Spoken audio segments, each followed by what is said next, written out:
Viral ngayon sa social media ang tungkol kay Jillian Ward at Ken Chan kung saan sobrang kinikilig ngayon si Jillian Ward sa pa-flowers umano ni Ken Chan para sa kanya. At ngayon sobrang nagkakaroon ng communication si Jillian Ward at Ken Chan ang naging sanhi ng pagka-sweetness ng dalawa. At makikita sa kanila ang sparks at pagkabagay nila sa isa't isa. Kaya naman maraming mga netizens ang kinilig at nagtatanong kung ano na ba talaga ang real score sa pagitan nilang dalawa. Samantala matatandaan natin na may nalilink kay Ken Chan na isang showbiz girl na may anak na pabalitang girlfriend umano ni Ken Chan.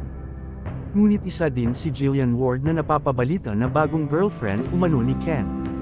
Sobrang kinikilig ang mga fans ni Ken Chan at Jillian Ward dahil napabalita na magkasama ang mga ito sa isang lugar sa Manila na nag-viral kamakailan.